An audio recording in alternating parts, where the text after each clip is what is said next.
Once upon a time, there was a heavenly musician named Krauncha. He was a Gandharva, a magical being who lived in the sky and played beautiful music for the gods. But Krauncha had one problem: he was too proud. One day, while walking in a grand palace, Krauncha wasn't paying attention and accidentally stepped on the foot of a wise and powerful sage named Vamadeva. "Ouch!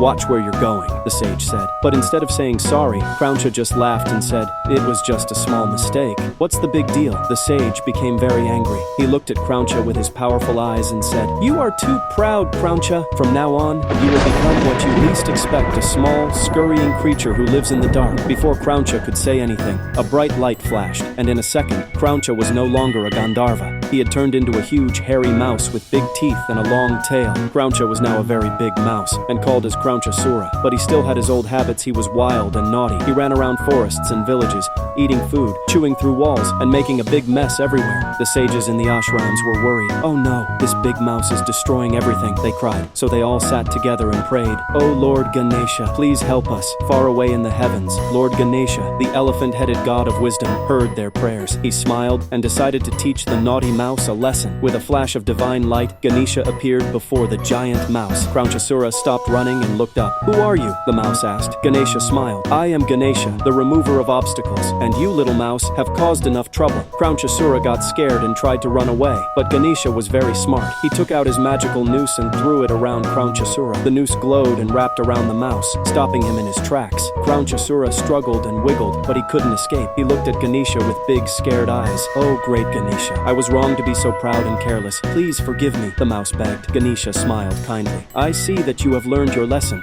he said, "but you are strong and fast, and I have a special job for you." Kraunchasura's ears perked up. "A job? What is it?" "From today, you will be my Vahana, my special vehicle. You will carry me wherever I go." Suddenly, something magical happened. The giant mouse started to shrink. He became a small but strong little mouse. He was no longer wild and naughty. Now he was brave, kind, and full of love for Ganesha. Ganesha gently climbed onto the mouse's back, and do you know what? Even though Ganesha was big, the tiny mouse carried him easily. From that day on, Mushika, as the mouse was now called, became Ganesha's best friend and most trusted companion.